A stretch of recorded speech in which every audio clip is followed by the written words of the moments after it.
e os demais integrantes aí da LAFT. Achei bem bacana a iniciativa quando o Walter me mandou um áudio me explicando. Como eu disse a ele, é muito legal quando eu vejo pessoas mais jovens engajadas nos temas, mas para uma análise além daquela que a gente rotineiramente faz e aprendeu a fazer na escola de direito. Então, até por isso, eu vou dar uma abordagem aqui um pouco diferente dos excise tax, e não vou me ater especificamente ao PLP 68, que diz sobre quais itens vão incidir o imposto seletivo, porque eu acho que a ideia é aumentar o repertório de vocês e mostrar para vocês outras questões que são discutidas nos impostos seletivos em outros países que já têm essa tributação há muito tempo, né? E claro que depois nas perguntas e respostas, todo mundo pode fazer, lógico, perguntas sobre a regulamentação da reforma, o seletivo na reforma, claro que eu estou acompanhando, mas eu queria priorizar nessa parte mais expositiva, falar de informações que eu espero que sejam novas e interessantes para vocês. Eu vou compartilhar minha tela, eu preparei uma apresentação rapidinho aqui, bem curtinha. Me diz aí se está aparecendo a tela para vocês. Certinho aqui para mim. Pronto. Bom, antes de tudo, eu queria dizer para vocês que as principais informações que eu peguei e que eu coloquei aqui nesses slides, elas foram retiradas de um paper mais amplo, né, que tem umas 20 páginas, e que eu escrevi com a professora da Universidade de Leeds, na Inglaterra. Ela teve várias vezes aqui no Brasil durante a discussão da reforma, e a gente preparou esse paper sobre excise taxes, porque não é uma literatura tão vasta como a literatura de IVA. Eu só não disponibilizei o paper ainda para vocês, porque a gente está em fase de revisão, daqui a pouco a gente libera uma minuta para discussão e eu mando para vocês. Mas eu queria fazer esse disclaimer aqui, que tudo que eu vou falar agora foi produzido não só por mim, pesquisado por mim, mas especialmente pela professora Rita. E assim que eu tiver o paper, eu disponibilizo para vocês. Como vocês podem ver aqui pelo índice, a gente tem uma abordagem bastante diferente, eu diria, jurídico-econômico o tempo todo dos excise taxes, né? Ou seja, uma perspectiva mais de finanças públicas, que é a ideia do excise como uma medida de arrecadação, a ideia agora mais moderna de regulação de comportamento, como regulação de comportamento, quanto essa medida é efetiva, dada as elasticidades de preço, quais são os desafios para fixar alíquotas ad rem ou ad valorem, como é que é o histórico da tributação seletiva no Brasil e alguns pequenos insights sobre, especificamente, a tributação do álcool. Então, vamos lá. Existe acho que até a própria tradução de excise, ou até o nome seletivo, já indica que é um tributo que incide só sobre alguns bens, né? Basicamente sobre bens. O único serviço, entre aspas, que os impostos seletivos podem incidir é gambling, né? Jogos de azar, né? São os únicos serviços que poderiam ter imposto seletivo. De resto, a grande maioria são bens que eu escolho, né? Que o governo escolhe para serem tributados por um tributo específico. Daí essa nomenclatura excise tax, ou aqui no Brasil seletivos, ou seja, são impostos direcionados a determinados bens. Eles são muito antigos, muito mais antigos que essa tributação do geral do consumo que a gente conhece hoje, é o IVA. Então, o que aconteceu na história? A gente tem impostos seletivos, né, que selecionavam determinados itens como origem da tributação do consumo. Então, a tributação do consumo começou só selecionando alguns bens. Daí, ao longo do tempo, especialmente no século XX, a gente tem uma migração dessa tributação específica sobre bens para uma tributação geral de bens e serviços, que foi a criação do IVA inicialmente na França, e aí depois o retorno dessa tributação seletiva, mas ao lado de um tributo geral sobre consumo. Então, é uma tributação, é engraçado porque ela primeiro foi a forma de tributar o consumo, né? Aí depois ela foi tirada da tributação geral do consumo e voltou como uma tributação específica, mas ao lado dessa tributação geral. Mas mesmo sendo o tributo seletivo, sendo velho nesse sentido de que tributa só alguns bens, a escolha dos bens, os objetivos dessa tributação são bem distintos do que a gente está conhecendo hoje. Hoje, especialmente entre vocês mais jovens, a gente vê o imposto seletivo ser usado como uma forma de desincentivar comportamentos. Eu não quero que as pessoas consumam ou que as pessoas consumam menos desses produtos, que não era o caso de antigamente. Inclusive, dá para ver por alguns itens que eram usualmente tributados, como, por exemplo, chá, café, sal, açúcar, além das bebidas alcoólicas, que são realmente muito antiga a tributação de bebidas alcoólicas. E é engraçado para a gente perceber como mudou muito a lógica dos excise taxes, dos impostos seletivos, é que a maioria desses itens tributados antigamente hoje fazem parte da cesta básica. A gente foi de um extremo para o outro, né? Esses impostos seletivos, ou seja, eu escolhi ali um número de mercadorias para ele incidir, eles eram a principal fonte de receita, especialmente nos países europeus, onde esse tributo existe desde o século XVII. Quando eu digo era a principal fonte, é mais de 50% mesmo, mais de 50% da receita desses países vinha dessa tributação do consumo seletivo. Só para dar um exemplo para vocês, no século XIX, a tributação das bebidas alcoólicas no Reino Unido correspondia a 40% do total das receitas. Hoje, a gente não tem nenhum tributo que represente tanto em proporção do total de tributos arrecadados. E, como hoje o principal imposto arrecadatório na incidência sobre o consumo é o IVA, o Imposto sobre Valor Adicionado, o principal objetivo dos impostos seletivos passa a ser mais comportamental e não arrecadatório. Então, a arrecadação dele sempre vai ser muito menor do que a arrecadação do imposto geral. Mas, antigamente, não tinha o nível de sofisticação das administrações tributárias, das leis, nada disso. Então, os governos europeus, no século XIX, especialmente, tinham que arrecadar dinheiro basicamente para financiar a guerra, né? E a principal, então, fonte de receita para essa formação desse Estado militar, que é essa expressão que o autor usa quando a gente usou esse artigo, era o dinheiro arrecadado dos antigos excise taxes. Ou seja, o principal objetivo desse tributo era arrecadar. Os estados precisavam de dinheiro para financiar as guerras.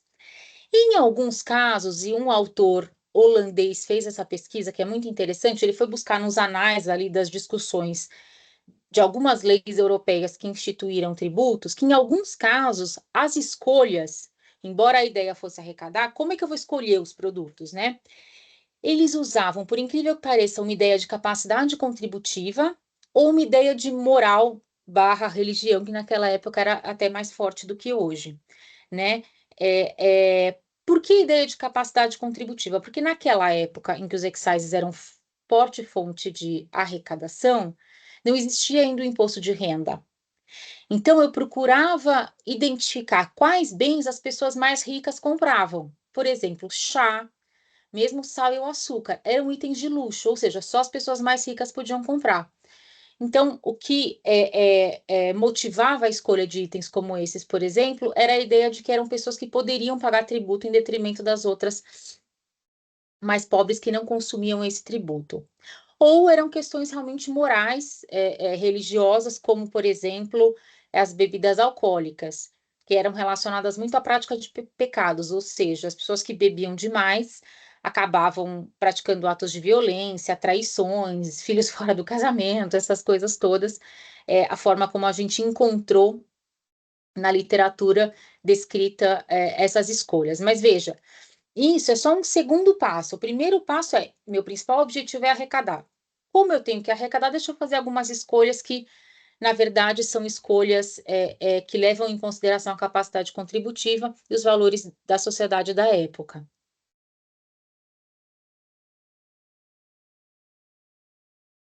E só mais recentemente, mais no final do século XX, depois da implementação do IVA, é que a utilização dos impostos seletivos. Claro que eles arrecadam, mas a principal razão para o ressurgimento desses impostos e para a escolha do que vai ser tributado é uma escolha diferente do viés arrecadatório, é uma escolha que visa alterar comportamentos. Então, antes da gente chegar nessa estrutura hoje, o Brasil passou também por esses mesmos por esse mesmo percurso que a Europa e os Estados Unidos basicamente passaram. Aliás, quando eu falo aqui no título, evolução histórica dos excises no mundo, é basicamente Europa e Estados Unidos, né, na época. E no Brasil, a gente veio seguindo uma lógica bem parecida. Então, a primeira tributação de consumo no Brasil foi em 1891, tributando o tabaco. Aí eles expandiram para outros itens, como bebidas em geral, os chás, vela, remédio. Por incrível que pareça, era consumido por pessoas mais ricas, jogos de cartas, chapéus, bengalas, achei bem engraçado. Isso está escrito na lei mesmo, é uma lei de 1899 que alterou essa lei de 1891 e colocou outros itens. Tem muito a ver com o contexto da época, né? O contexto social da época.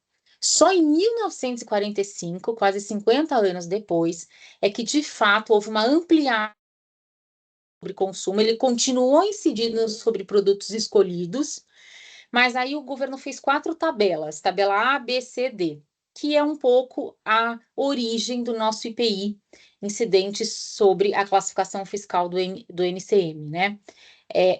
Então, eu tinha, sim, a escolha de produtos, mas sem mais nenhum critério muito claro.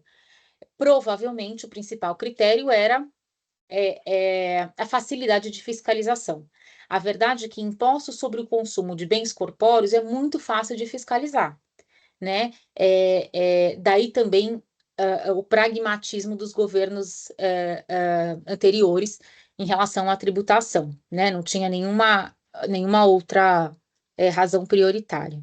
Aí, logo depois, na Constituição de 46, veio uma competência tributária para a União tributar todo o consumo, e já veio uma primeira ideia de seletividade, só que uma ideia de seletividade voltada só para a ideia de cesta básica, que é deixar de tributar o mínimo necessário para moradia, vestuário, comida e tratamento médico, mas só de pessoas com capacidade econômica restrita.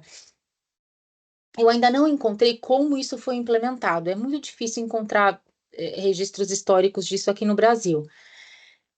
Mas a competência tributária era super ampla, mas já vinha delimitada pela ideia do princípio da seletividade, ou seja, a ideia de seletividade ainda estava no Brasil, começou ligada com a ideia de seletividade, né? Ou seja, esse imposto, a seletividade estava dentro do imposto sobre o consumo e era direcionado só a aplicar menos tributo e não aplicar mais tributo, como é o viés do imposto seletivo hoje. Aí, em 1965, na emenda, né, na emenda de 65, que alterou substancialmente o sistema tributário da Constituição de 66, essa competência ampla de tributar o consumo, até porque na época não existiria administração tributária capaz de fiscalizar e implementar um tributo geral sobre o consumo, ela foi transformada numa competência só de tributação pelo IPI. E aí veio a ideia de não cumulatividade, porque na mesma época, na década de 60, estava sendo implementado o IVA na França, né? E essa ideia foi incluída no IPI. Se vocês forem olhar a lei do IPI, acho que é uma lei bem antiga, 4.000 e alguma coisa, o cabeçalho dela regula o imposto de consumo no Brasil. Porque o primeiro imposto geral de consumo no Brasil foi o IPI. E, nessa mesma Constituição, direcionada ao IPI, passou a valer um princípio da seletividade mais ampla, ou seja, não é uma seletividade voltada só a tributar menos, como a lógica da cesta básica, saúde e educação, mas uma lógica que também poderia ser implementada para tributar mais aquilo que era supérfluo. E aí, em 1988, surgiu o ICMS para o qual foi migrada a ideia do princípio da seletividade, que ficou com o status constitucional. Isso é bastante exceção no Brasil. Eu fiz um paper sobre o sistema tributário brasileiro e as nossas desigualdades ao lado de uns 40 países do mundo, porque vai formar um livro, e essa ideia do princípio da seletividade na Constituição é algo que realmente só o Brasil tem. Então, além da elevação disso a princípio constitucional, muitos países já dividem, na verdade, essa tributação em tributo geral sobre o consumo, que seria o nosso IPI e o ICMS, diferente de outro tributo que é voltado só para a ideia da seletividade e não essa simbiose entre a tributação geral do consumo e a tributação seletiva. Foi o que a gente fez finalmente em 2023, em dezembro do ano passado. Foi aprovada a emenda constitucional 132, que definitivamente separou a ideia de extrafiscalidade no sentido de mudança de comportamento do imposto geral sobre o consumo que ficou sendo IVA. A ideia de essencialidade, não, embora ela tenha sido removida da Constituição literalmente, ela está presente na eleição de itens com caráter com alíquota reduzida. Então, o nosso princípio da seletividade, ele foi separado em dois. Uma parte dele, que é a seletividade para tributar menos itens básicos, já faz parte do próprio desenho do tributo, embora nem seja mencionado, que é a cesta básica, a saúde, a educação e outros itens ali que a sociedade resolveu incluir. E a parte da seletividade, que tributava mais os bens, por exemplo, fumo, bebida alcoólica, automóveis, etc., foi para o imposto seletivo. Não de forma tão taxativa, mas de forma mais ampla, bastante aderente com o que existe no resto do mundo.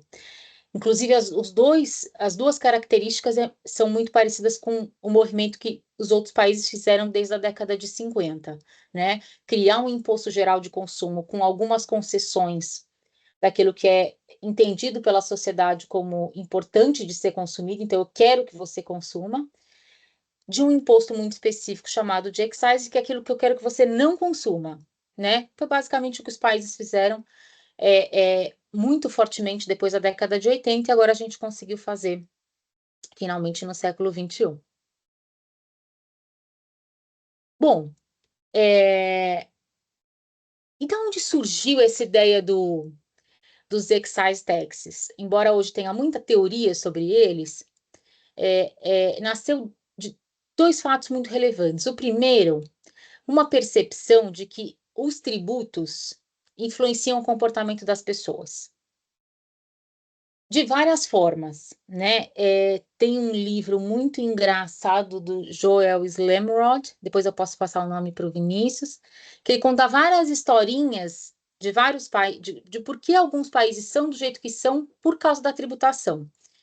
Então, você tem janelas, ao invés de você ter umas janelas grandes na Inglaterra, você tem poucas janelas e muito pequenininhas. Por quê? Porque a capacidade contributiva era medida pela quantidade de janelas que a sua casa tinha.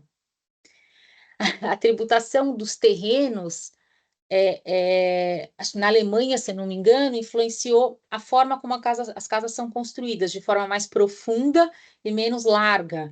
Então, a tributação, empiricamente, influencia o comportamento das pessoas. Daí a ideia de, se eu aumento o preço de um produto por causa do tributo, então é o governo intervindo nisso, as pessoas deixam de consumir aquele produto ou consomem menos.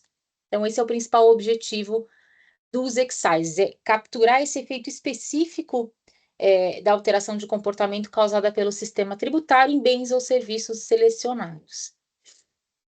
E o segundo fator muito relevante no surgimento dos excises veio com uma teoria da externalidade negativa de Arthur Pigou.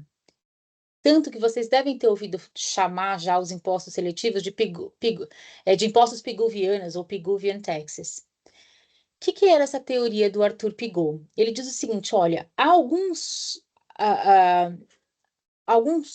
itens consumidos pelas pessoas cujo preço desse item não reflete os custos que ele causa para a sociedade como um todo.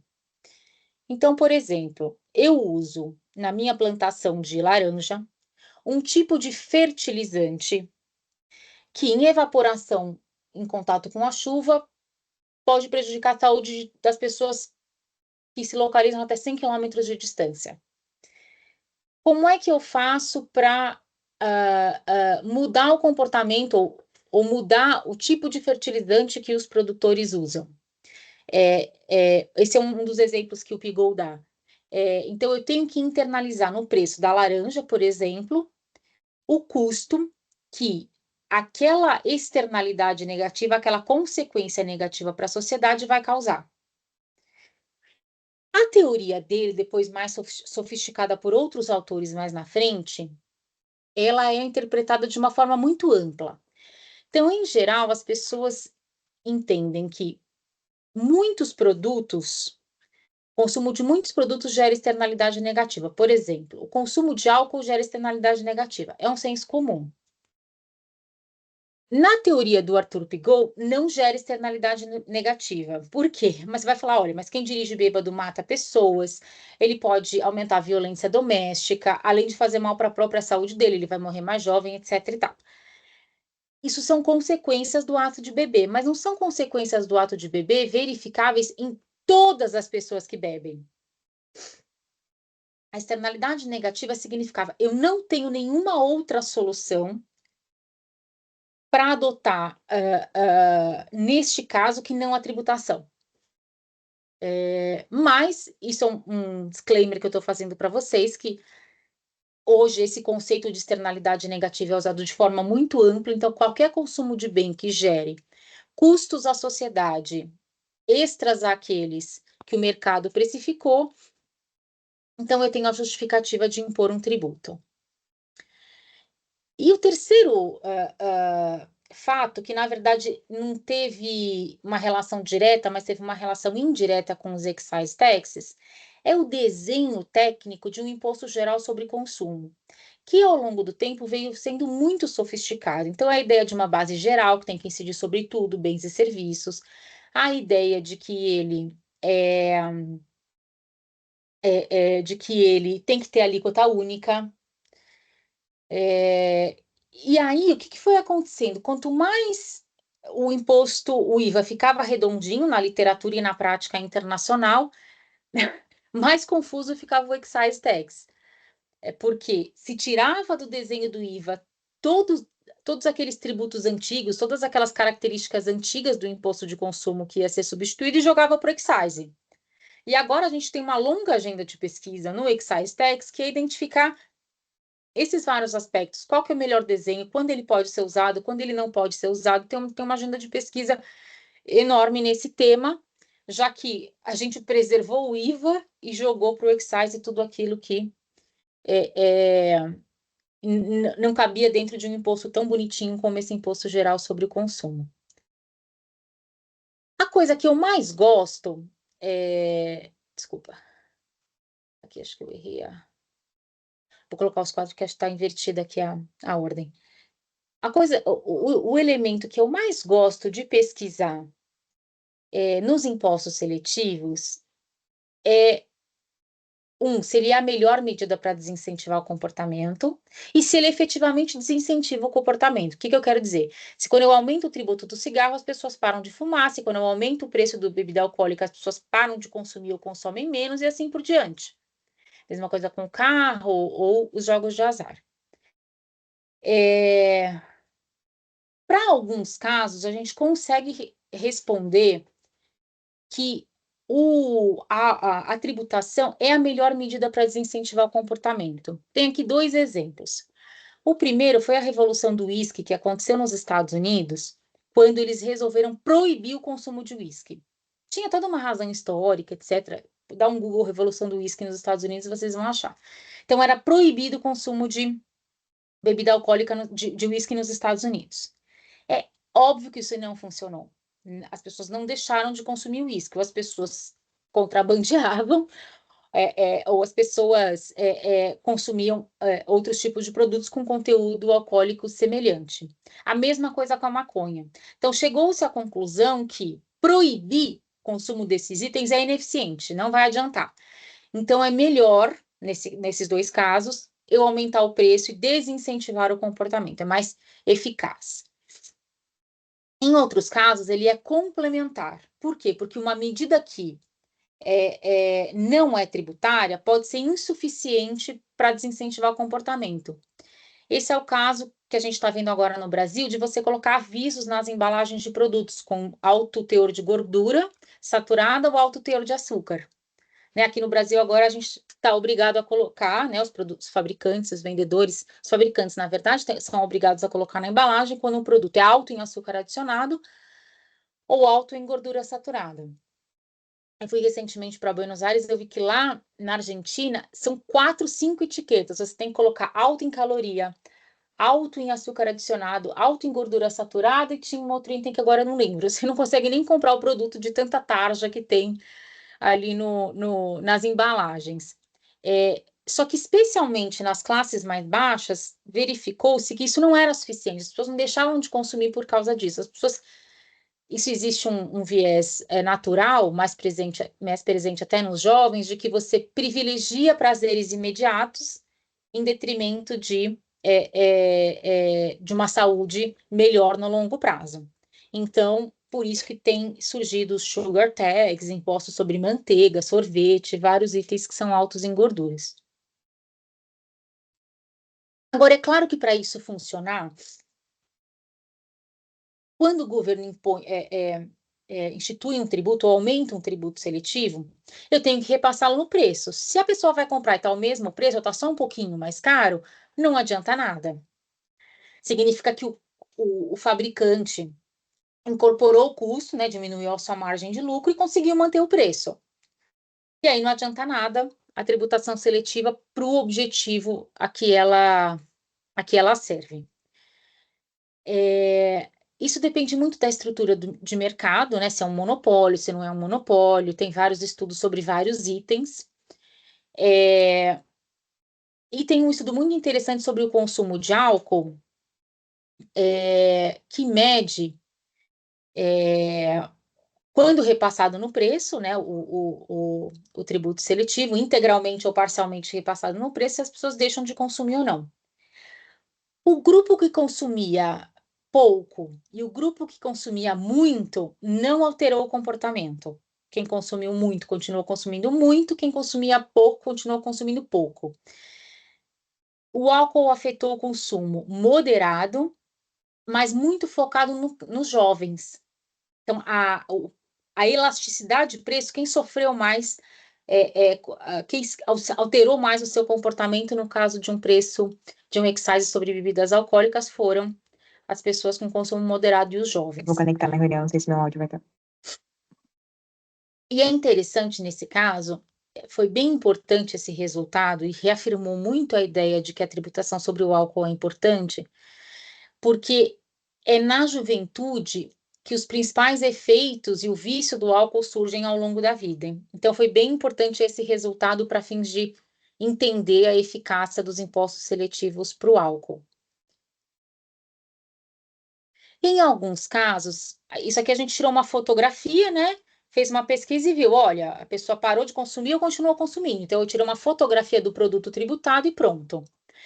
Agora, numa análise mais ampla, eu tenho que verificar não só se a pessoa parou de comprar o cigarro ou continuou comprando o cigarro, se ela parou de comprar bebida açucarada ou continuou comprando bebida açucarada. Eu tenho que ver se essas pessoas deixaram de consumir esses produtos, mas substituíram por outros que têm o mesmo efeito nocivo.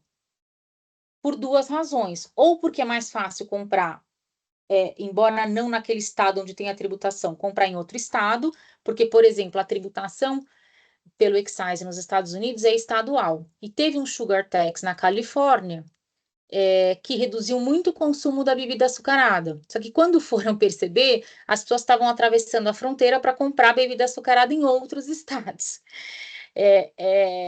Então, essa ideia do efeito substituição é difícil, mas é muito importante na hora de analisar, especialmente países com fronteiras menos controladas, como acontece na Europa e como acontece aqui no Brasil.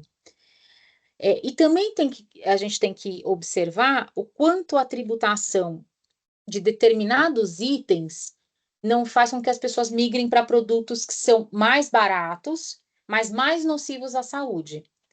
Então, teve casos em que a tributação do álcool fez com que pessoas de baixa renda migrassem para o consumo de álcool etílico mesmo, que é um álcool, obviamente, muito mais danoso à saúde, né? Ou cigarros que são falsos, não só contrabandeados, mas realmente cigarros produzidos sem nenhum tipo de controle. Uma análise sobre cigarros contrabandeados na Europa identificou que tinha até pedaços mortais de pessoas dentro de cigarros que não eram controlados. Então, realmente pode fazer muito mal à saúde. Então, não adianta também tirar só uma fotografia do seletivo do produto. Tem muitas consequências que esse desenho econômico-jurídico pode levar que acaba frustrando as expectativas do legislador. Como eu falei agora no caso do cigarro, claro que no caso das bebidas é menos fácil, mas no caso dos cigarros é muito fácil aumentar o contrabando. Estima-se que mais de 70% dos cigarros consumidos em Nova York sejam contrabandeados. Em Nova York, eu estou dando um exemplo de Nova York para não dizerem, mas se você citar o México ou o próprio Brasil, é porque é um país subdesenvolvido. Então, cigarro é realmente muito fácil de contrabandear. E países com fronteiras, muitas fronteiras, como é o caso do Brasil, dos Estados Unidos, é bem grave esse efeito do contrabando, né? Ou seja, o produto pode não ser falso, mas ele não paga os impostos quando entra no país. E aí você perde várias vezes. Você perde porque você deixa de criar emprego no país, ou seja, suas indústrias de cigarro deixam de operar porque ninguém está consumindo cigarro ali. Só que as indústrias dos outros países vizinhos de onde está sendo contrabandeado continuam empregando. Você não arrecada nem o IVA, porque o produto está contrabandeado, então, além de perder a arrecadação do excise, você também perde a arrecadação de IVA. Então, é grave, são graves os efeitos do contrabando. Fora a utilização do dinheiro para fins ilícitos, como financiamento de terrorismo ou crime organizado, já que não tem rastro da venda do produto. E aí, um último tema que, inclusive, acho que tinha até um espaço para conversar um pouquinho mais sobre ele antes da decisão do PLP 68, né, que impôs alíquotas tanto a de REN como a de valorem para os cigarros e para as bebidas. Tem alguns aspectos que talvez tenham passado batido, mas que são importantes. Só para vocês saberem, tem outros nomes que os países usam, ou a literatura usa, mas que são a mesma coisa. Ao invés de alíquotas ad rem, eles usam alíquotas ad quantum ou tributos específicos, né? Specific taxes. E no caso da alíquota ad valorem, eles podem chamar de ad valorem excises. Então, são outras expressões, mas que querem dizer a mesma coisa. Ou seja, essa discussão se a tributação, especialmente do álcool e do cigarro, ela deve ser feita com alíquota fixa ou com alíquota variável, ou com alíquota sobre o valor do produto, ad valorem, é uma discussão mundial. Todos os países passam por essa discussão. Os dois modelos têm prós e contras. Mas o modelo para as bebidas alcoólicas, o modelo ad rem, de alíquota específica, é um modelo que tem mais características, tem mais características positivas do que negativas. Por quê? Quando eu cobro um tributo com alíquota, ainda que com alíquota diferente, mas não olho para o conteúdo de álcool daquele produto, eu posso estar tributando proporcionalmente muito menos uma bebida alcoólica de muito alto teor alcoólico. Então, por exemplo, a alíquota da cerveja aqui no Brasil, se eu não me engano, é 5%.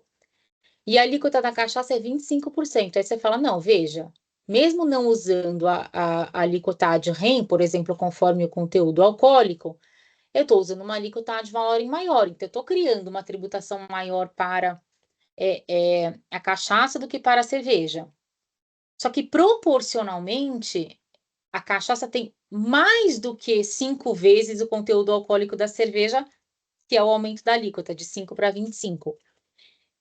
E, obviamente, se a alíquota é sobre o preço do produto, quanto mais barato o meu produto, melhor, porque o tributo também é menor. O que isso incentiva o mercado a fazer? Produtos de pior qualidade, porque aí o produtor gasta menos, o produto fica mais barato e, consequentemente, a tributação também fica menor, porque é sobre o valor, né, do preço e não sobre a quantidade de álcool, por exemplo. Então, essa alíquota ad valorem, ou seja, sobre o preço do produto, ela pode até procurar tributar mais gravosamente bebidas mais alcoólicas do que bebidas menos alcoólicas, mas ela é imperfeita. Ela, como eu disse agora, desincentiva investimentos dos produtores e incentiva a piora da qualidade do produto para que ele fique mais barato e, portanto, seja mais consumido. E, por fim, tem uma questão de administração tributária que também joga contra as alíquotas ad valorem. Por quê? Porque como o imposto seletivo ele tem uma incidência monofásica e é sobre o preço do produto, claro que existem muitos planejamentos tributários para diminuir o valor do produto naquela etapa específica onde tem incidência do imposto seletivo, como aconteceu com o IPI no setor de cosméticos, acho que setor de laboratórios, enfim, tinha um planejamento tributário em que eu separava as várias etapas de produção e circulação para que na etapa onde incidiu o IPI, o valor do produto ser menor. Isso é difícil da Receita Federal fiscalizar, porque é difícil para um auditor fiscal dizer qual que é o preço parâmetro, né? Como acontece nas regras de preço de transferência. Então, por que todo mundo já não adota logo a alíquota ad rem ou ad quanto e abandona a alíquota ad valorem? Porque a alíquota ad valorem tem um componente de tributar menos, acabar tributando menos bebidas mais baratas e que, consequentemente, são consumidas pelas pessoas mais pobres. Então, se a bebida é mais barata, é consumida pelas pessoas mais pobres, elas também arcam com uma carga tributária menor, comparativamente ao vinho, ao uísque, etc. Então, esse elemento de tentar mitigar a regressividade da tributação do imposto seletivo faz com que alguns países introduzam uma parte da alíquota dos impostos seletivos ad valorem e não ad rem.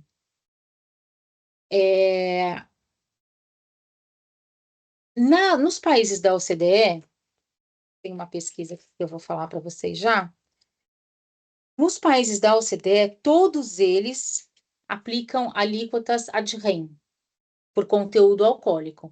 Então, conforme o conteúdo alcoólico da bebida, eu tenho uma tributação específica. Então, por exemplo, a cerveja, o país da OCDE que menos tributa a cerveja, vocês vão adivinhar, é a Alemanha. É cobrado $2, $2,32 por conteúdo alcoólico. E a maior tributação sobre a cerveja nos países da OCDE é em Israel, com $74,30 por hectolitro, que a gente chama. O vinho, também não vai surpreender vocês, na França tem a menor alíquota ad rem, $4,61 por hectolitro, e a mais alta é altíssima, 673,34 na Noruega. Por isso que, bom, ainda bem que não tem vinho norueguês, né? E os destilados também são mais tributados, por exemplo, na Islândia do que na República Tcheca. Então, todos os países da OCDE usam valores fixos, mas culturalmente manipulam esses valores fixos de acordo com também questões culturais. Os únicos países da OCDE que adotam a alíquota ad valorem são Chile, Colômbia, Coreia e México. Esses 4 países até têm 2 alíquotas, uma para bebidas com menos álcool e uma para bebidas com mais álcool, mas não se baseiam necessariamente no específico conteúdo alcoólico de cada bebida. Além de cobrar, tem uma discussão, embora todos os países façam, mas existe uma discussão que eu estou vendo aqui no Brasil, se a tributação tem que ser linear pelo conteúdo de álcool. Então, por exemplo, cada litro de álcool, o conteúdo de álcool em cada litro de bebida vai ter um preço fixo. Então, claro, numa garrafa de uísque vai acabar sendo melhor porque tem mais álcool dentro daquele litro de uísque, e num litro de cerveja vai ter menos tributação porque tem menos álcool em 1 litro de cerveja. Mas a ideia não é tributar proporcional ao álcool, ou seja, o conteúdo de álcool, por exemplo, para cada de álcool R$1, ele torna os produtos com mais álcool mais tributados, mas apenas do ponto de vista proporcional.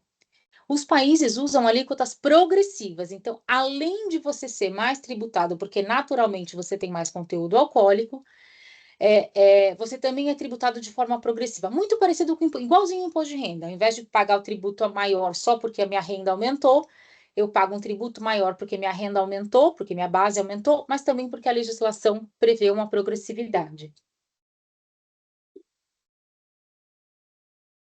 Como todos os impostos sobre consumo, existe, como eu disse para vocês, uma regressividade nos impostos seletivos.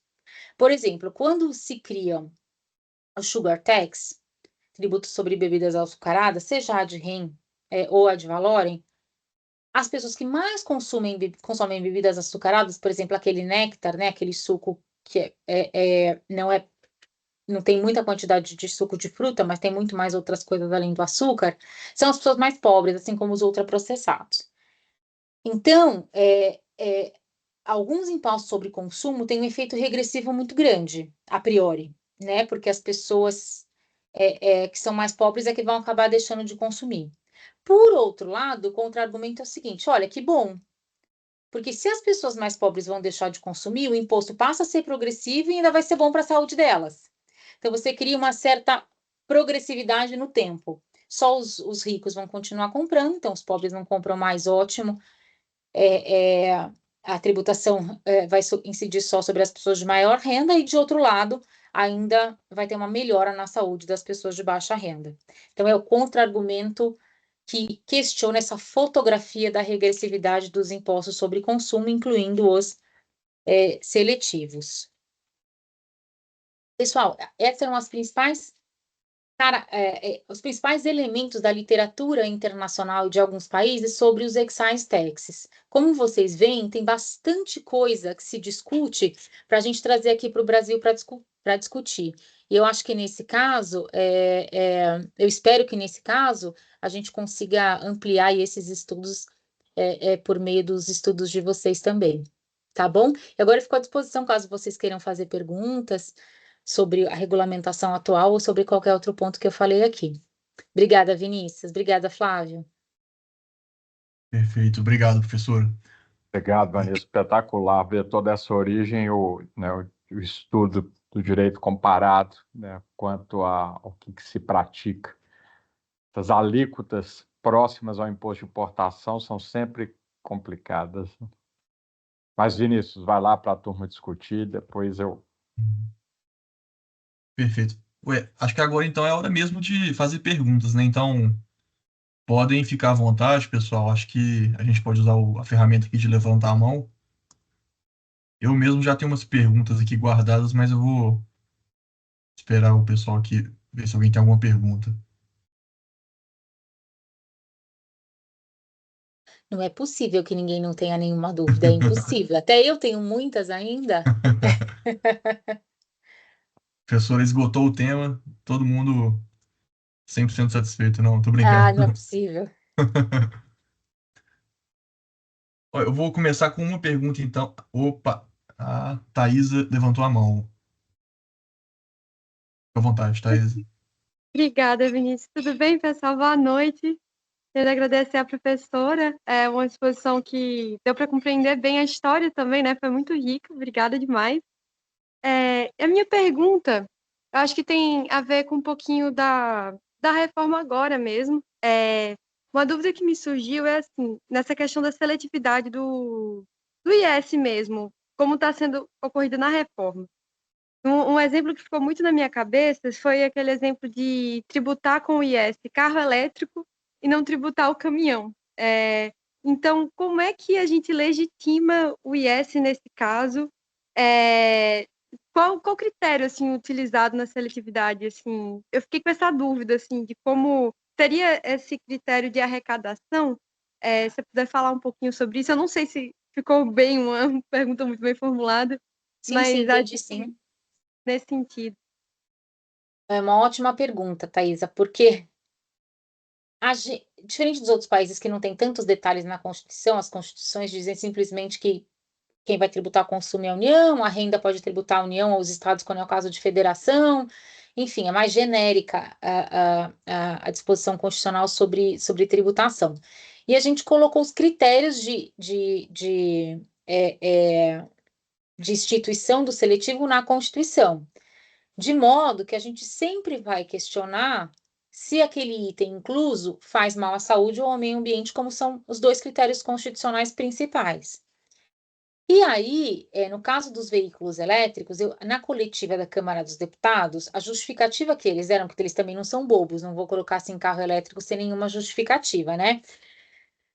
A inclusão do carro elétrico, segundo eles, foi por conta das baterias, porque ainda existe uma discussão sobre a durabilidade da bateria, então supostamente ela dura muito pouco, e aí aquele carro praticamente vira sucata. Então, você tem um problema grande de gestão de resíduos sólidos. E o quanto essa bateria, a produção da bateria, porque ela é fabricada, se eu não me engano, essencialmente de lítio. E o descarte dessa bateria não vão ser prejudiciais ao meio ambiente. Foi essa justificativa que ele deu, mas sempre vai haver um questionamento de se aquilo está direta ou indiretamente ligado à saúde, como, por exemplo, foi o caso das apostas esportivas. Eu fiquei preocupada, não porque eu não acho que tem que tributar as apostas esportivas, mas porque eu acho que absolutamente tudo vai ter um aspecto que faz mal à saúde ou ao meio ambiente. Até esporte, se você praticar demais, faz mal para a saúde. Então, eu vejo, sim, uma utilização do tributo com finalidade arrecadatória, nesse caso, porque a Câmara quis desonerar a tal da carne, lá da cesta básica, por exemplo, quis desonerar mais medicamentos, e aí tira de um lugar, tem que pôr em outro. Então, incluíram ali os veículos elétricos e acabaram excluindo os caminhões por causa da logística brasileira. A tributação do caminhão aumenta, no fim das contas, por exemplo, o preço do alimento, né, que é como a gente transporta alimento de um lugar para o outro. Então, a exclusão não me parece um problema, porque você pode tributar qualquer coisa ou não tributar que faça mal à saúde ou ao meio ambiente, mas a inclusão do carro elétrico, eu acho que vai precisar de mais substância. Alguns países, como por exemplo os Estados Unidos, estão tributando o carro elétrico. Só que sob qual justificativa? Que como os carros movidos a combustão, a combustível fóssil, diminuíram muito, a arrecadação do tributo sobre combustível também diminuiu muito. Mas era com esse dinheiro que eles faziam manutenção das estradas. E os carros elétricos usam a estrada tanto quanto os carros com motores a combustão. Então, eles criaram uma taxa sobre o carro elétrico, uma taxa anual com um consumo estimado em quantos quilômetros você anda por ano. Mas veja, é uma tributação sobre o carro elétrico, mas ele tem outra justificativa, ele tem muito mais uma característica que eles chamam de FII, né? É mais um FII por um serviço público, tem mais cara de taxa do que de tributo seletivo, que não é o caso aqui no Brasil, pelo menos por enquanto. Eu entendi, Era isso. professora. Obrigada. Imagina. Deu para entender, sim. Acho que essa questão que você trouxe da arrecadação deu para, apesar de não ser o cerne, né, do imposto seletivo, deu para entender um pouquinho melhor de onde é que veio isso também, né? Pois é. Não, mas obrigada. Imagina. Uma dúvida nisso, professor Vanessa, porque, quer dizer, foi uma opção pela abertura, né? Ao invés de delimitar exatamente qual produto ou setor, como já tivemos no imposto específico, no imposto único no passado, se colocou a ideia da saúde e meio ambiente. E aí dá margens a uma série de justificativas, né? Porque a argumentação a gente tem para tudo. Aí veio essa questão do carro elétrico, esse exemplo, a questão do problema da arrecadação. Essa abertura não trouxe uma preocupação de uma judicialização acentuada com relação ao tema? Porque, no paralelo, algumas coisas que deviam estar não serão tributadas. Outras, eventualmente, que não estão, vão virar uma compensação, igual o problema da carne na cesta básica. Porque, no final, né, já fiz algumas reuniões, não com esse governo, mas passados, é tudo uma questão de quanto entra ou sai da conta. É financeiro. E aí a decisão é política, no que entra e no que não entra. Isso não... Essa ausência de um racional lógico não causa uma preocupação de uma judicialização mais acentuada? Sim, Flávio. E por que eu acho isso? Porque nos demais países também é assim, as escolhas são bem arbitrárias. Tanto que tem país que tributa sorvete. Tem itens muito curiosos sobre o seletivo. Só que esses países não têm critérios para a instituição do seletivo na Constituição. Então, o filtro para a instituição desses impostos é basicamente político. Eu quero instituir um tributo sobre sorvete, eu vou lá no Congresso, mando um projeto de lei, se a sociedade topar, o projeto é aprovado, né? A sociedade representada pelo Congresso. Se a sociedade não topar, eu não instituo. Então, o filtro dos impostos seletivos, em geral, ele é um filtro político, de escolha da sociedade se ela quer aquela tributação ou não. E, geralmente é fácil instituir imposto seletivo, porque as escolhas sempre seduzem mais do que, por exemplo, vamos aumentar o imposto de renda, né? Então, nessa escolha política, o seletivo sempre ganha. Aqui no Brasil, a gente colocou, além desse filtro político, um filtro jurídico na Constituição, ou seja, tudo que passar a ter o seletivo pode sim ser questionado à luz da Constituição e levado ao Supremo. Tinha como ser diferente? Acho que não. Também listar na Constituição sobre o que vai incidir seria muito ruim, porque novos produtos surgem no mercado e aí você tem uma falta de isonomia concorrencial, dado que, sei lá, o cigarro elétrico, como é que é o nome daquilo? Vape.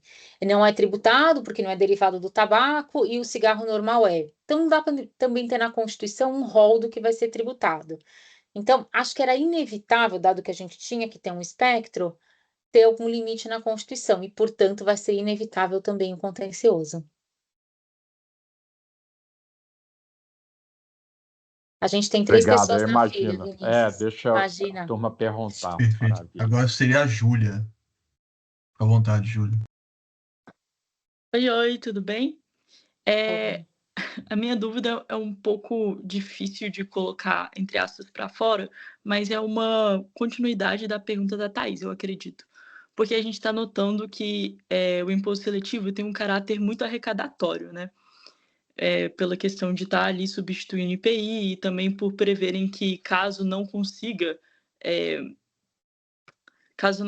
arrecadar o suficiente, a União iria lá e iria dar para os municípios e os estados o que faltasse e tudo mais, enfim, tem essa questão arrecadatória de fato.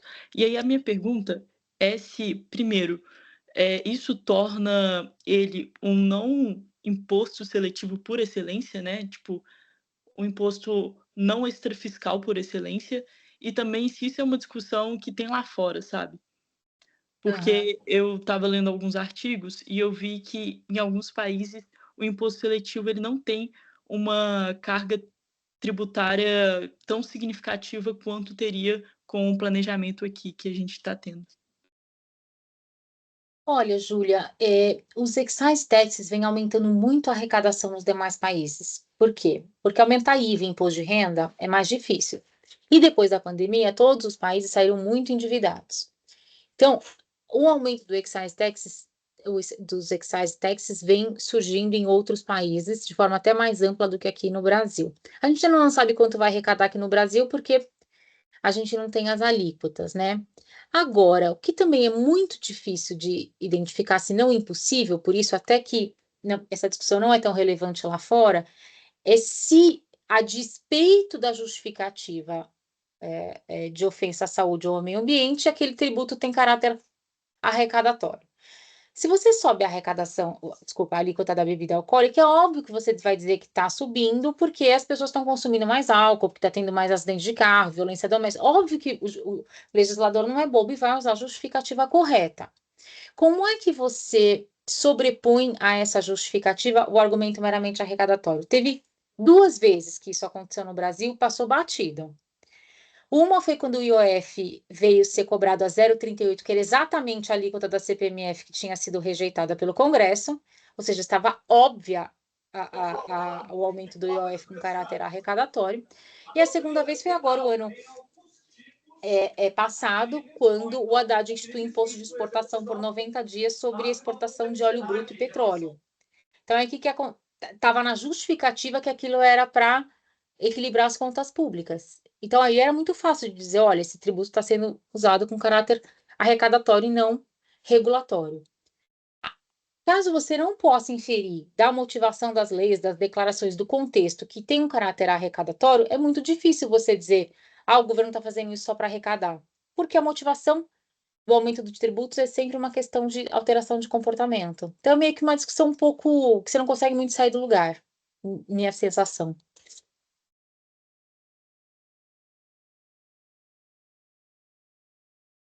Perfeito. Se da parte da Júlia tiver ok, acho que agora seria o Estevão. Fica à vontade, Estevão. Boa noite, professora. A minha pergunta vai um pouquinho em relação ao que você estava respondendo para o professor Flávio sobre muitas dessas decisões serem atos políticos. E aí, na verdade, é mais uma curiosidade, pergunta assim, de como o imposto seletivo ele se manifesta assim, em países com diferentes níveis democráticos. Queria entender se existe alguma discussão, alguma pesquisa nesse sentido. A tributação sobre o consumo, mesmo em países federativos, como, por exemplo, Austrália, Bélgica, Alemanha, ela se concentra na União Federal. Mas aí a União reparte, conforme vários critérios. Na Austrália fica tudo para estados, na Bélgica é repartido conforme a necessidade de investimento em educação básica. Agora, no Canadá, antes da reforma que eles fizeram do IVA, o excise era descentralizado. Nos Estados Unidos, o excise é descentralizado, cada estado cobra o seu excise, porque a tributação do consumo é descentralizada no sales tax. E aí você tem essas duas possibilidades. Ou você descentraliza a competência tributária, que foi o caso só dos Estados Unidos, que eu conheço, e claro, gera uma complexidade terrível, além dessa questão de cross-border, né, de você comprar em outro lugar. A outra alternativa, que como faz o Brasil, hoje fazem também outros países federativos, é uma tributação do excise direto na União, concentrada na União, mas a repartição da receita com os estados e eventualmente os municípios, porque isso traz menos complexidade para o contribuinte, que paga um tributo só, e tem o mesmo efeito de engordar os caixas também dos demais entes federativos. Tem um texto sobre as diferentes tributações de cerveja e destilados nos Estados Unidos, num site que chama Tax Foundation. É um site de pesquisadores americanos, e lá eles têm vários textos sobre como funciona a tributação de bebida alcoólica nos Estados Unidos. Aliás, tem da Europa também. Vou deixar o nome aqui no chat para vocês. Obrigado. Acho que o chat está desativado. Pior que tá desativado. Não tem problema, depois eu te passo o nome. Tá, aí eu mando por e-mail pro pessoal. Acho que seria a Larissa agora. Fica à vontade, Larissa. Oi, boa noite, gente. Boa noite, professora. Muito obrigada pela exposição, foi excelente. Eu tenho uma dúvida, mas na verdade é uma dúvida que ainda está em construção. Eu não sei se eu vou saber expor ela muito bem. Mas é basicamente se a extrafiscalidade por si só ela seria suficiente como parâmetro da essencialidade. E por que eu pergunto isso? Eu cheguei a ler em alguns artigos recentemente, alguns autores que afirmam que o imposto seletivo, apesar do nome, não aplicaria a seletividade na prática e o que é um pouco, assim, é uma frase que é impactante, né, ao se considerar que o nome do tributo é imposto seletivo. Mas eu acho que, de certa forma, faz algum sentido ao se considerar a seletividade à luz da lógica do IPI. Porque quando a gente pega na Constituição, ela determina dessa forma, né, que o IPI será seletivo em razão da essencialidade do produto. E eu não vejo muito bem uma relação necessária entre o caráter extrafiscal e a essencialidade. Eu não vejo que eles necessariamente andam lado a lado em todas as situações. Um exemplo disso seria por exemplo, no caso dos automóveis, os automóveis, sem dúvida, têm um caráter essencial para a população que é, de certa forma, notório, assim, eu digo que seria o caráter extrafiscal, principalmente quando a gente trata da extrafiscalidade voltada à proteção do meio ambiente, suficiente como meio de se atingir a essencialidade?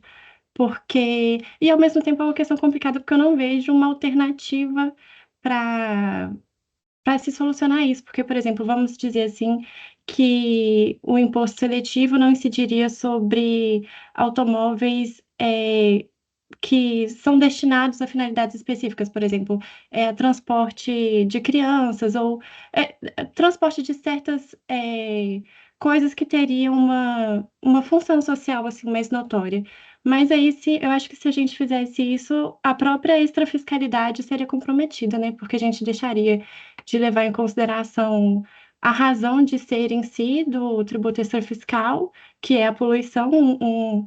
Um veículo não deixa de poluir mais em razão do seu uso social, mas para mim essa questão da essencialidade seria um pouco comprometida. Então, o que eu penso assim é que seria de fato seletividade ou seria uma outra forma de diferenciação de alíquota que não a seletividade em si? Não sei se ficou claro, se eu divaguei demais, mas é isso que eu estava pensando, mais ou menos. Eu acho, Larissa, até por experiência que a gente tem aqui no Brasil, que a ideia de seletividade, ou seja, um tributo ser usado com caráter extrafiscal no sentido de alterar comportamentos, ela é totalmente arbitrária. É inevitável ser arbitrária. A única, as únicas variáveis importantes são que esses impostos seletivos passem pelo filtro político de maneira a atender os princípios do direito tributário, ou seja, legalidade, anterioridade, retroatividade, né? Porque aí eu tenho um controle político de qual tributo eu vou cobrar sobre o quê, se eu vou cobrar mais, se eu vou cobrar menos, porque a essencialidade tem essas duas acepções, né? Hoje a nossa seletividade inclui tanto tributar menos ou não tributar nada, como tributar mais. E a eleição do que tributar menos ou que tributar mais, pelos estados, no caso do ICMS, ou pela União, no caso do IPI e do PIS/COFINS, é totalmente arbitrária. Tanto que até 2022, os estados cobravam ICMS majorado sobre combustível, telecom e energia elétrica, que são bens essenciais. Eles faziam o inverso. E a gente sabe que, pragmaticamente, a razão era porque esses itens arrecadam muito. Quando chegou no Supremo, ele disse não. Você não pode cobrar alíquota majorada, mas o Supremo também não dizia que tinha que cobrar menos. O Supremo disse que você tem que cobrar alíquota básica.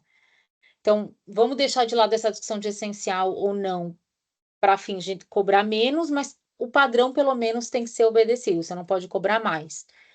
E aí, como a gente está vendo no imposto seletivo agora, é arbitrário o que a gente vai tributar mais. Champanhe, navio, o que é supérfluo? Por exemplo, para você, a ideia de carro é supérflua, para mim, não. Desculpa, para você a ideia de carro é necessária, para mim não. Então, essas escolhas são sempre arbitrárias, então não tem jeito. Se você quiser embutir a ideia da seletividade dentro dos tributos sobre o consumo, as escolhas vão ser arbitrárias. A parte boa do Brasil, agora, é que a gente tem as mesmas dificuldades dos outros países. Ou seja, a gente está meio no limite ali do que era possível. Ou seja, a gente já elegeu o que é essencial para colocar com alíquota reduzida na Constituição, de modo que o legislador não vai ficar mais escolhendo o que é saúde, o que é educação, o que é medicamento. Eu já tenho uma lista dessas coisas. Então, eu usei a essencialidade, mas no momento de elaborar a legislação e não de interpretar, o que reduz muito essa arbitrariedade e o contencioso. E do lado do que é supérfluo, a gente substituiu esse conceito que é tão amplo por algo que é mais ligado à lógica dos excise taxes no resto do mundo, que é o que faz mal à saúde ou ao meio ambiente, porque o que é supérfluo para mim pode não ser para outras pessoas. Então, você tem um critério menos subjetivo para eleger o que vai pagar mais imposto. Eu acho que o mais importante, dada essa flexibilidade dos impostos seletivos, na minha opinião, quando estava sendo discutida a emenda, era que ele obedecesse os princípios gerais de direito tributário.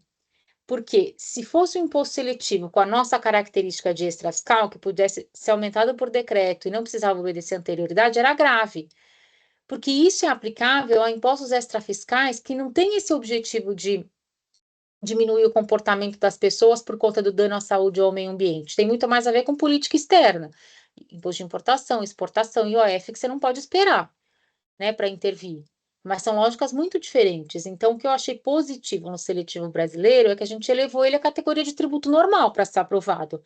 Precisa de lei e precisa de princípio da irretroatividade, anterioridade e ilegalidade. É isso que vai controlar o seletivo. O resto é filtro da política. Muito obrigada, ficou bem claro. Essa questão da essencialidade, eu estava pensando que é realmente muito difícil de ela ser analisada isoladamente, né? Porque até quando a gente vai analisar, por exemplo, a incidência do imposto seletivo sobre a extração, sobre o minério, né? Para mim é inegável que a atividade extratora da mineração gera riscos ao meio ambiente, enfim, de fato. Mas a partir do momento em que o minério é extraído e ele é usado como matéria-prima, ele pode ser usado tanto para confecção de veículos, por exemplo, que também há discussão sobre a lesividade ao meio ambiente, mas ao mesmo tempo o minério pode ser usado para construir máquinas hospitalares, por exemplo, que tem um grau de essencialidade maior, se a gente for parar para pensar, né? Então, eu acho que são muitos aspectos mesmo para se considerar a essencialidade assim de forma isolada. É que a minha opinião é que no minério de ferro e na extração de minério de ferro e de petróleo, que são os dois seletivos da Constituição, eles são seletivos separados do seletivo que parece com o excise. Então, a gente tem um seletivo nas mesmas características do excise tax internacional, a gente tem uma espécie de taxa adicional, CID, alguma coisa que tem o mesmo nome, mas tem outras características do ponto de vista de desenho da competência tributária. Eles não precisam fazer mal à saúde ou ao meio ambiente, pelo menos como foi escrita a Constituição. O que está se questionando é a lógica de incluir esses dois impostos com esse nome, dado que ele não atende à lógica do excise taxes, mas eles foram do excise tax. Eles foram bem espertos em desenhar como se fosse um tributo autônomo e não um tributo com essas características de prejudicialidade à saúde ou ao meio ambiente. Tem uma leitura um pouco diferente do caso do minério e do petróleo, eu acho. Entendi, muito obrigada. Imagina. Perfeito. Eu mesmo teria uma pergunta agora, professora, que é Pode a falar. seguinte: tem a tal curva de Laffer, né? Assim, me corrija se eu estiver errado, mas ela basicamente indica que a arrecadação tributária aumenta conforme o Estado aumenta a tributação, acho que sobre o consumo, né? Seria só o Tanto consumo faz. aqui. Tanto faz, né? Mas só até um certo ponto, porque chega um ponto ótimo de arrecadação a partir do qual o desestímulo ao consumo, o que seja tão alto que a arrecadação ela comece a cair, né?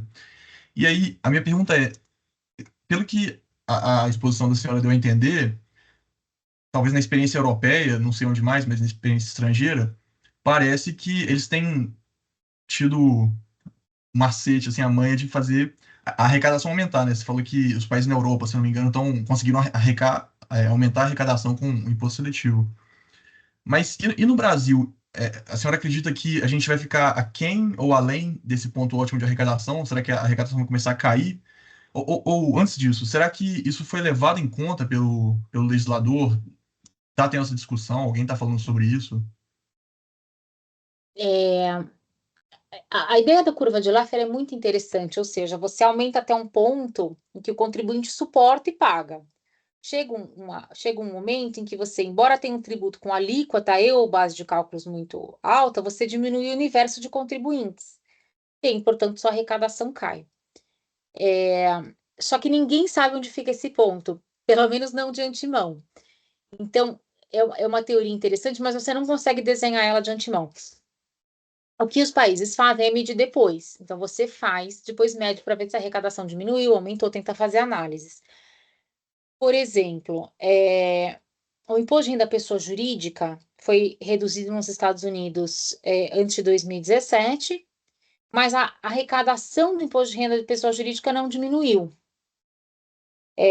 Nesse caso, foi porque eles revogaram alguns incentivos, a base ficou maior, embora a alíquota seja menor. Agora, no caso do imposto seletivo sobre o açúcar, bebidas açucaradas no Reino Unido, assim que ele entrou em vigor, as indústrias se organizaram, produziram de forma diferente e o imposto hoje não arrecada nada. Não é bem por causa da curva de Laffer, é porque, de fato, ele conseguiu o objetivo de desestimular o comportamento. Então, o que a gente consegue fazer? A gente consegue, os países conseguem implementar e depois ver o que aconteceu. Mas antes, essa ideia de eu ver qual é o ponto ótimo da tributação, na prática ninguém consegue calcular. Você consegue só verificar e corrigir depois.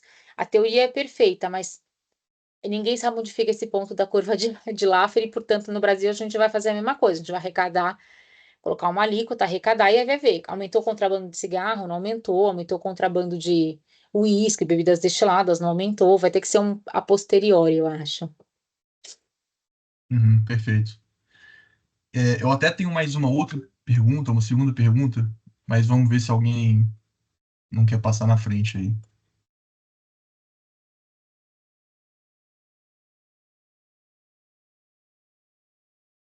Bom, pelo visto, acho que eu posso perguntar já. Essa segunda pergunta que eu tenho seria, assim, independente do que o projeto de lei complementar 68 está dispondo, do que ele dispôs, poderia ser outro projeto, poderia ter sido disposto de outra forma, independente disso. Eu queria saber se a professora acha que o só fato de a Constituição ela ser vaga ao falar que a tributação vai ser sobre, como é que é? Produção, extração, comercialização, né? De bens prejudiciais à saúde ou ao meio ambiente, né? Então, o só fato dela ser vaga é problemático por alguma razão pertinente ao sistema constitucional tributário, não sei, competência, talvez alguma coisa assim. Na verdade, penso eu, poderia ter um problema a priori, né, que seria da Tipicidade muita. cerrada, essas coisas assim. Princípio Por da aí também, tipicidade. talvez, eventualmente. Vamos ver o que a senhora pensa, mas eu estava pensando, então, talvez também pudesse ter um problema a posteriori, que seria a falta de parâmetros para um controle de constitucionalidade, né? Quer dizer, o legislador vai ter uma liberdade tal que depois você não vai poder dizer que aquilo que ele está fazendo é inconstitucional, porque não tem o que na Constituição te dê respaldo para poder falar isso. Então, tem algum tipo de problema que você veria? Eu acho que sim, esse problema é super claro. E, aliás, a arbitrariedade vai ser tanto do legislador como do Supremo.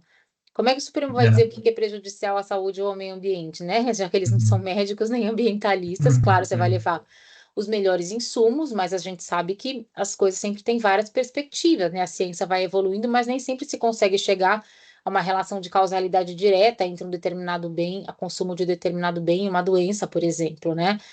Talvez você consiga chegar no caso do câncer de pulmão, eu já não chego no câncer de fígado, se ele tem uma relação de causalidade com o consumo de bebida alcoólica, por exemplo. Então, existe essa arbitrariedade na interpretação pelo legislador ao instituir, pelo contribuinte ao aplicar e pelo Supremo ao definir os conceitos constitucionais. Mas, como eu te disse, o direito foi até onde ele pode ir. O direito não consegue ir além disso. Há problemas de tributação que todos os países têm porque são limitações inerentes aos próprios tributos e aos sistemas tributários. Por exemplo, os países têm os problemas de tributação na origem como o ICMS? Não. Por quê? Porque os países sabem que tributar no destino pelo IVA é melhor. Então, você vai lá e adota a melhor solução porque você não precisa criar esse problema, por exemplo, do ICMS. Agora, os países têm melhores modelos de tributação pelo imposto seletivo, que seja menos arbitrária, mais controlada, que traga mais segurança jurídica? Em alguma medida, o Reino Unido fez uma reforma recente que melhorou bastante a situação de insegurança jurídica no caso das bebidas alcoólicas. Então, tem um pouco de medidas que o direito consegue implementar para aumentar a segurança jurídica, diminuir contencioso e etc. Mas é uma limitação do direito ter definições semânticas abertas, né? E, de novo, acho que a alternativa, que era listar os itens, tinha, na minha opinião, um aspecto negativo muito pior ao longo do tempo, né? Porque as interpretações se estabilizam, enfim, a gente sabe que o direito vai evoluindo a partir dos julgados do Supremo mesmo. Eu não consigo imaginar uma situação melhor do que essa. Essa tem seus efeitos negativos? Tem, mas eu acho que é um efeito que vem de uma limitação do próprio direito, que o direito não consegue ir além do que selecionar algumas palavras para tentar delimitar melhor a competência do legislador, né? Perfeito. Obrigado. Bom, pessoal, acho que se ninguém tiver mais nenhuma pergunta, talvez a gente possa encerrar aqui. Enfim, senhora que manda, professora. A gente está às 8h27 já, 8h27 da noite. A gente tinha combinado de ficar por 8h30, então, o que você Que acha? bom que deu tempo. Aham. Já estou muito bem ofegante, vou aceitar a sua sugestão. Não, perfeito, então. Essa gripe que eu Gostaria peguei. muito de agradecer, professor Vanessa, uma Flávio, satisfação imagina. enorme acompanhar e participar aqui conosco, e espero em breve termos aí novas oportunidades. Acompanhe, tem uma pesquisa tão intensa e tão profícua não só nessa área do imposto seletivo, mas sobre consumo e renda de uma forma geral, desde a sua obra da COFINS, correto? Essa vai para o lixo, Tá ótimo. Então, vai só fazer a adequação, a CBS aproxima da COFINS. Muito obrigado por tudo. Obrigada, Vinícius. Um Muito grande abraço para obrigado. todos. Obrigada pela audiência. Fiz igual aluno, viu? Entrei atrasado, eu entrei quietinho. Ô, Walter! Que bom te ver. Obrigada pelo prestígio aí, viu? Uma ótima semana para vocês. Fiz igual aluno que chega atrasado, entra quietinho. Não, você está perdoado. Tá vendo que o Vinícius era uma versão melhorada do Walter. Né, pois é, eu tô Então, vendo olha que só, tá comprovado. Tchau, obrigado. Abraço, gente. Então, obrigado, pessoal. Fiquem de olho no nosso Instagram. Por lá vocês acompanham Obrigado. novidades.